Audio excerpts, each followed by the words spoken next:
No one twisted your arm. You did it. It was probably a bit unhinged. What's the worst thing that can happen? We take it for granted. It almost feels weird to be paid for something that doesn't feel like hard work. There are plenty of untrained people out there. In fact, it's something that we all, as coaches, need to go back to regularly. Remind yourself that you are. Today's video is for a coach who has taken a break from coaching and now is ready to get back into it, ready to start working with the clients and perhaps already have a client. And you are obviously excited, but also you are noticing that little wobble inside. And you keep questioning whether after this break, all those weeks or months of not coaching, whether you still got it, whether you still know how to do it well, whether you're still just as good as you were before. This video is for you. And to tell you the truth, I initially planned this video specifically for this case, as this was the question that came from my client. She hasn't coached for a while, and now she's starting with a new client in a few weeks. And she's super excited and happy to get back into coaching. However, that insecurity is there. And so she was interested in how she can support herself. What does she need to remind herself of? What does she need to perhaps relearn or brush up some of her knowledge? And I initially planned this video for this unique situation.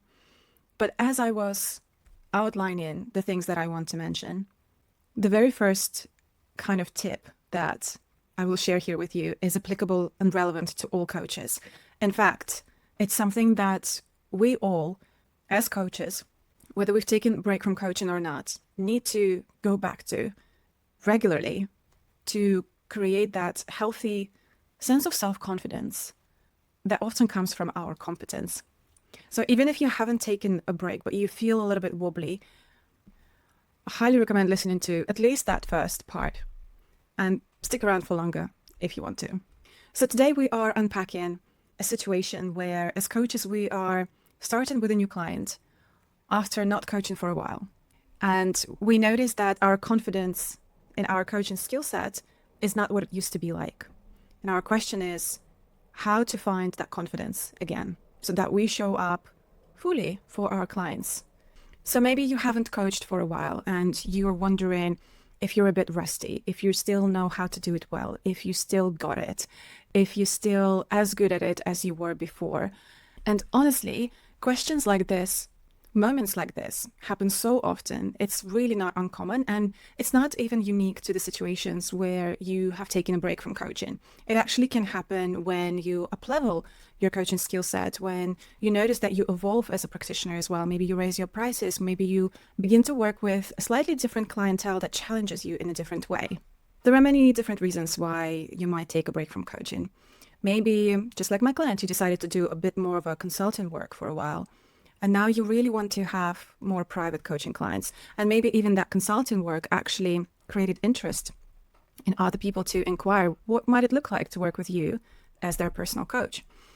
Maybe you've trained, coached for a bit, but unfortunately the inability to create a sustainable income from coaching and solely through coaching meant that you had to go back to 9 to 5. And coaching sort of slipped away from there. Or maybe, like me, you took a proper break. I had a 5-month break from coaching during my maternity leave with my second child, and that happened 3 years ago. And even though I was fairly experienced by then, I had coached for about 4 years, I still had that wobble. I still remember how I felt. Have I still got this? Do I still know how to coach well? Am I going to disappoint myself and my clients? Is my coaching muscle still strong? Am I just as good as I used to be? Whatever your reason for a break or your reason to feel that wobble, I want you to know this. You can coach well and confidently after a break, whether it's a few months or a few years. Coaching is a muscle, but it's also a way of being, and it's something you can always choose to step back into. I've done it. So many of my clients have done it. And if you're in that slightly weird stage where you have the skills, you trained as a coach, you've got experience, but after a break you feel that beginner shakiness again, I want to share a few practical things that can help you show up for that client with competence, confidence, and your full set of gifts. Because honestly, what a privilege, and I keep coming back to this realization and this thought. What a privilege it is to be trusted with people's deepest desires, biggest fears, and life stories. What a privilege. It will never stop to amaze me. We find our work so meaningful, so rewarding, helping others open themselves up to opportunities, expanding their potential, going for things that they thought they couldn't get or they were afraid they couldn't get. And then it happens. And the journey of inner transformation that they go on is even more rewarding. So let's make sure we do a good job. Let's make sure we show up, shall we? So the first thing I want to mention here, and this is the part that is applicable to every coach, whether you have a wobble or not, whether you had a break from coaching or not, this is the truth, something that is so important for us to go back to regularly. Remind yourself that you are a trained coach. You took time to train, you studied, you showed up for your practice sessions, for supervision. You probably read countless coaching books. You probably watched so many coaching demos. I know I did. I loved watching coaching demos. I thought I just could see and learn so much from this experiential type of learning rather than only intellectual, So you did the hard work. You built the muscle. And I promise you, it's still there. Absolutely is. What many coaches don't realize is that there is a kind of muscle memory with coaching. Once you are in a coaching conversation, your system remembers how to facilitate the space. Things begin to flow. But before the session, that's when we're usually stuck in our heads. That's where we're usually doubting our capacity as a coach. So first of all, remind yourself that you've done the hard work already. You've got the skill set. Trust that your memory, your muscle memory will show up. Trust the coaching process to carry you. And honestly, go and reread your testimonials or feedback, even from practice clients who never paid you. They paid you with their time and energy, but they never paid you money. Go back and reread all the testimonials, all the feedback that you've ever received. Pump yourself up a bit, because why would anyone experience you as a brilliant coach, that I'm sure you are, if you don't believe it, if you don't believe in yourself? Feel the fear and feel the doubt, and show up for your client and your craft. Anyway, wobble or not, remind yourself, at the end of the day, you are a trained coach. You've done the hard work. And also, so interestingly and so annoyingly, many thoughtful, devoted practitioners end up defining themselves by their failures, by their breaks, by how little money or how much money they make through their coaching, how many clients they have.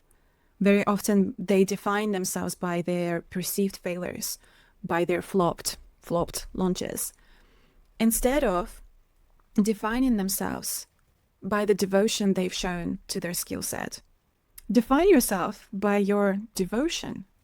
You didn't just wake up one morning and decide to call yourself a coach. You trained. You paid for your course. You qualified. You probably spent quite a lot of time and money and effort doing so. And no one twisted your arm. No one twisted your arm. You did it of your own free will. It was your decision. I sometimes look back to when I invested, I think it was £4,500 in pounds, into my coach training. My first coach training, I might add. It was back in 2018, and I was 8 months pregnant with my first child. My studies were due to begin when my son Nathan was 5 months old. And looking back, honestly, it was probably a bit unhinged, especially, with your first child, you never know what's going to happen. I had no guarantees. Whether early motherhood would go smoothly, whether I'd manage a full weekend at Regent's University once a month for 5 months, or whether coaching would even work as a future career. Because back then, I was still working in banking. I was still officially employed on my maternity leave, and I had spent nearly a decade in banking. So I never knew whether I would be able to almost like break free and just follow my path. Because for the longest time, I actually didn't know what it is that I wanted to do, but I knew that I didn't want to do banking anymore. But I had no guarantees that, I would pay the deposit for my coaching training, that I'll have energy and not be too sleep deprived, whether my husband would be amazing at looking after our child during those weekends. Thankfully, he was. But I had no guarantees, and whether I could take coaching further and turn it into a career. And I did. At the time, I just remember thinking, what's the worst thing that can happen? I could always, and in my mind, I would think, I could always go back to banking. If nothing works, I could always go back to banking. It's not ideal. I knew that I wanted to move on, but it was always an option. So I don't even know, like looking back, it just sounds like such an unhinged thing to do. And I don't know what supported me back then. Naivety, courage, dumb luck, bravado, and probably kind of all of it to some extent. So, but no one forced me. No one forced me to pay those money to make those decisions. It was my choice. It was my choice to invest thousands and months of my life into learning while also becoming a mom. And the slightly messed up thing is that so many of us, I mean us, devoted coaches, myself included, we wave this away as if it didn't matter. As if, duh, of course I trained. Duh, of course I invested into good training. Duh, of course I qualified. As if it didn't matter. But it did matter. It was a bold move. It was the right choice. So it does matter. But the thing is, we take it for granted because coaching feels like a vacation to us. It doesn't feel like hard work. It feels so fulfilling and rewarding. And many of us who come from corporate background, after a while, I know that was certainly my experience. I know it's a shared experience based on some of my clients' stories. Maybe it's a bit universal. Let me know how you feel about what I'm about to share. But so many of us had spent a significant amount of time working in 9 to 5, hustling, navigating politics, bureaucracy, inequality, things feeling unfair, real hard work, maybe feeling not appreciated. But we kind of justified it. Well, it's just work. Of course, it feels hard. Of course, it feels unfulfilling sometimes. But we get a salary for it. We get to be paid for it. And it was like a payment for our misery and struggles sometimes. Whereas when we go into coaching, to so many of us, it just feels like a relief, a breath of fresh air. We get to do what we love. We love learning. We love helping people, being of service, understanding how the mind works, how to shift things, how to transform our lives. We like to be helpers. We like sitting in those moments of unknowing, the uncertainty of how our client's story is going to unfold and what impact is going to be co-created as part of the coaching journey. And when we become coaches, it almost feels weird to be paid for something that doesn't feel like hard work, for something that there is no politics, there is no bureaucracy. I mean, like, we can always complicate things in our business and, many coaches can relate to that. But at the end of the day, it feels like I don't feel like I have to be paid for my misery and struggles because I'm in charge of how I structure my coaching, my business, how I do things. No one's there to tell me what to do. It's all up to me. And so we take it for granted sometimes because coaching feels like a vacation to us. We don't have to be compensated for tolerating something that we tolerated before in 9 to 5 just because we had to in order to survive in that system, in that environment. But coaching doesn't feel like hard work. Learning doesn't feel like hard work. Sessions with our clients are typically rewarding, re-energizing. We feel fulfilled because we are doing what we feel we're meant to be doing, being of service. But let me tell you, there are plenty of untrained people out there advising and mentoring from personal experience and calling it coaching. They saw it online and they perhaps thought it was acceptable and haven't done their due diligence. So be proud of your devotion to the craft. Be proud of your ethical stance. Be proud of not taking shortcuts and instead equipping yourself beautifully so that you can hold that safe and courageous space for the people that you're here to support. Right. Secondly, contracting. Contracting is something I talk about very often. I genuinely believe contracting is the crown jewel of professional coaching. It's just amazing. It's going to support you so well, whether you've taken a break from coaching and feel a little bit wobbly and not sure how to return to it, or you simply feel wobbly in your sessions all of a sudden.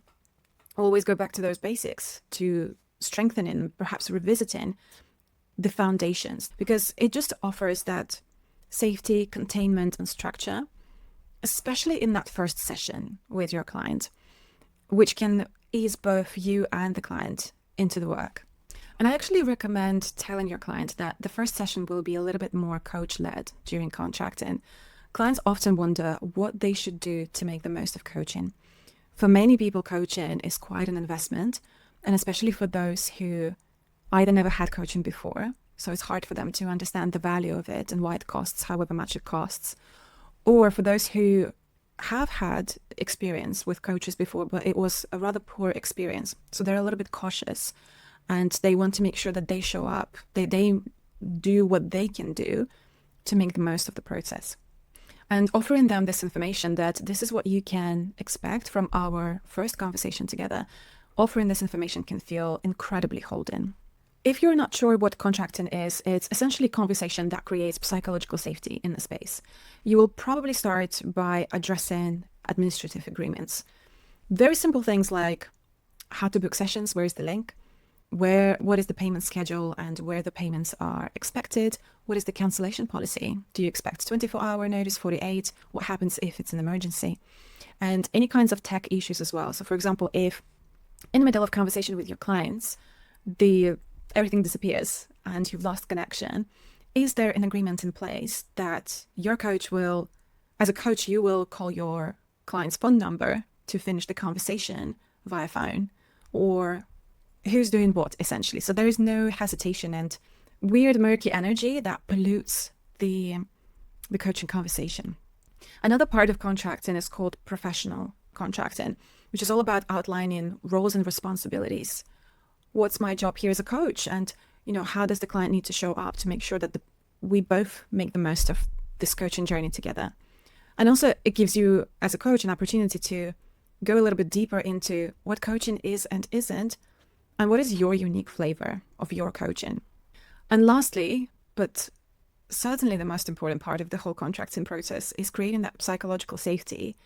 And it's there to answer one significant question, which is, if things feel hard, uncomfortable, or a little bit off in our coaching conversations or otherwise, do we feel like we have the space to name it in a depersonalized way and work through it so that it doesn't drain the energy, again, from the coaching space?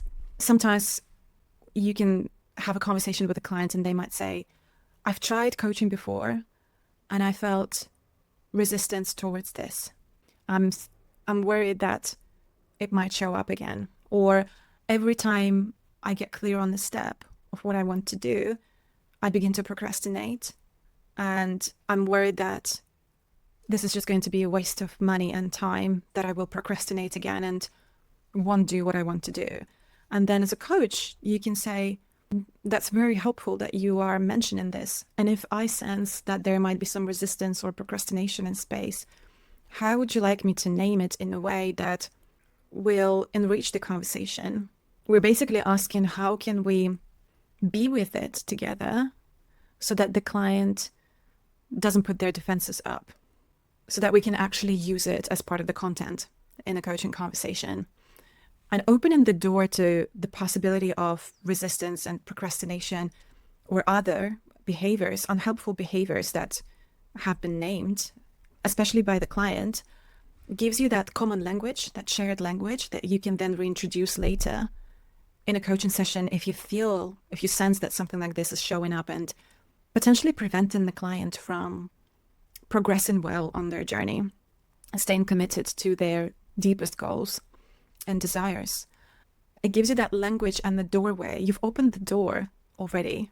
So when you mention it again further down the line, guess what happens? The client is less likely to feel judged, less likely to feel bad about themselves, and more likely to feel, oh, you've seen that too. We can work with it now. So very important. Obviously, so much goes into contracting. I can't talk about it because I teach it. It's like it's a 2-hour masterclass, but it's so important to go back to it all the time. And it's exactly something that will support you as you are restarting coaching, or just simply feeling a bit wobbly before you start working with a new client. Going through all of those things in contracting keeps your work clean. And that's the main thing of contracting. It massively reduces assumptions and misunderstandings, I would say by at least 80%. And it protects the beauty of relational coaching from things like judgment, confusion, or unspoken expectations. If you'd like a training for contracting to know how to hold space for your clients confidently, competently, and set up those solid foundations for success, let me know. And if you want a training that you can go through in your own time, I can roll up my sleeves and make it happen for you. Just like comment down below, just show me a sign that you would welcome something like this, and I'll get to work. In addition to that, use sessional contracting, because sometimes coaches go like, okay, so I did the contracting on the first session. How do I make sure that I support my sense of confidence in session number 2, session number 3, and so forth? Sessional contracting. Basically, there are holding questions you can ask at the start, middle, and end of sessions. It's important to use them. They're there for a reason. They were created for a reason. They give you and the client something solid to dance on. It's like a really solid foundation, strong foundation that you can do anything on top of. You can jump, you can metaphorically dance, so you can go to different areas of coaching, areas of lives, as long as there is the safety, psychological safety and solid foundation in place. Then the messy middle of coaching becomes more flowy, more relational, more natural. And it just helps with the rest of the coaching journey so much.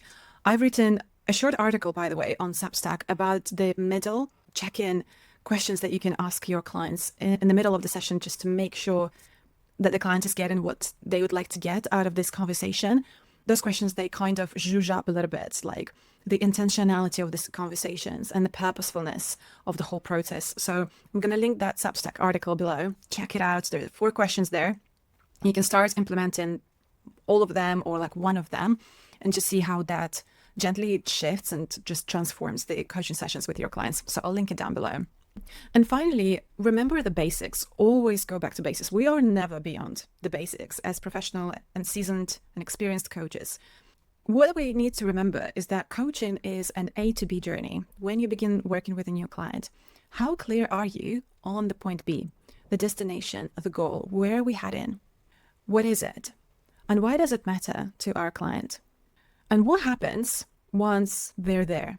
And once you have it, what's going to change? And I believe it's important, more so for our clients than ourselves, to understand the underlying reason of why they want what they want. Because let's take, for example, the goal to get a promotion at work. Client wants to get a promotion at work, and we're like, great, that's a very clear kind of destination. And then we can ask, once you have it, what's going to change? What will it make you feel? What needs will it meet? What will become possible for you? Those are very important questions to ask, because for one client, getting a promotion will mean that they can respect themselves, or they can feel respected by others, or more accepted by others. For another client, getting a promotion can mean that they can finally buy a family home, save up for the deposit, and buy a beautiful family home where they can grow their family together. Start a garden patch, something like this. You know what I mean? It's different underlying reasons. And it's very important to know what's beneath the surface. What makes that goal meaningful, so that you know what you're working towards. And beyond that, how clear are you on the point A? Sometimes coaches almost forget about the importance of the point A. Where are we starting from? Where are you right now?